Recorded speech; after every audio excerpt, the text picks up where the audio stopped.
రౌడీలా call రెగడేయడానికి ఇదేమైనా సినిమానా? ఆ ఇంటికేమైనా ప్రత్యేక చట్టం ఉందా? గేటు లోపలి గొడవే కావచ్చు, కానీ గేటు బయటకు తెచ్చుకుందెవరు? మీడియాపై దాడి చేసే హక్కు ఎవరిచ్చారు? సంప్రదాయ సెలబ్రిటీస్ అని చెప్పుకుంటే సరిపోతుందా? సెలబ్రిటీలుగా ప్రజలకు సమాధానం చెప్పాల్సిన బాధ్యత లేదా? గేటు మూసుకుంటే నిజం దాగిపోతుందా? రౌడీగిరిపై సకల వర్గాలు సంధిస్తున్న ప్రశ్నలివి.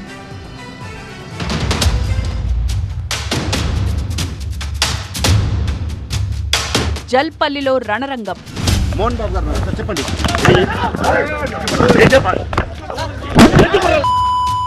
నాకు మా నాన్న దేవుడండి. ఈ రోజైతే ఏదైతే చూస్తున్నారో మా నాన్నని, ఇది మా నాన్న కాదండి. నేను అబద్ధాలు ఆడేవాడిని కాదు. నా గురించి మీరు ఎవరినైనా ఎంక్వైరీ చేసుకోండి, నా ఫ్రెండ్స్ని అడగండి. మా నాన్న నాకు చెప్పిందే వేదవాక్యం. ఆయన చెప్పింది నాకు వేదవాక్యం. ఆయన whatever he says, whatever he wishes, whether it's right or wrong, I will do it. OSS ఫర్టిలిటీలో సైన్స్ ఇంకా ఓఎస్ఎస్ హెల్ప్ తో ఎందరి కలలు నిజమయ్యాయి. In the good hands of science. Mummy daddy అవ్వాలంటే ఓఎస్ఎస్ కి కాల్ చేయండి. సంసారం ఓ చదరంగం. నువ్వు నన్ను కొట్టడం ఏంట్రా? నా బిడ్డ నన్ను తాకలా. ఇద్దరం ఘర్షణ పడ్డాం కొన్ని కారణాల వల్ల. ప్రతి ఫ్యామిలీలోనూ ఉంటాయిరా ఇవి. మీరు న్యాయం చేయండి. దెబ్బలు మనోజ్ గారి మీద పడ్డాయి. నేను అందరి మీద ప్రైవేట్ కంప్లైంట్ వేస్తాను. నా పిల్లలకి, నా ఫ్యామిలీ జోలికి వస్తే మాత్రం నేను ప్రైవేట్ కంప్లైంట్ వేస్తాను.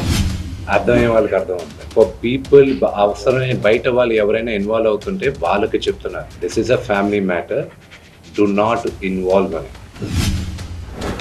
నేను ఆస్తి కోసమో డబ్బు కోసమో ఈ పోరాటం చేయట్లేదు. ఎందుకంటే ఇది పోరాటం కూడా కాదు, ఇది ఆత్మగౌరవానికి సంబంధించింది, నా భార్య పిల్లల సేఫ్టీకి సంబంధించింది. ఇది నాతో ఒక మగాడిగా నాతో డైరెక్ట్గా వచ్చి నాతో ఏం చేసినా పర్వాలేదు.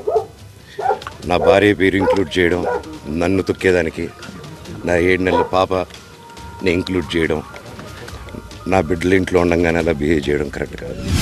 4 గోడల మధ్య రచ్చ ఇప్పుడు నేషన్ చర్చగా ఎందుకు మారింది? చెప్పే క్రమశిక్షణ నీతులకు, చేసిన క్రియలకు ఎక్కడైనా పొంతనుందా? పెద్దరిక ఏమైంది? శకునం చెప్పే బల్లి కుడితిలో పడిందా?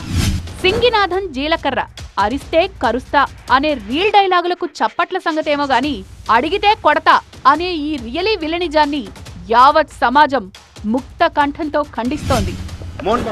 చెప్పండి.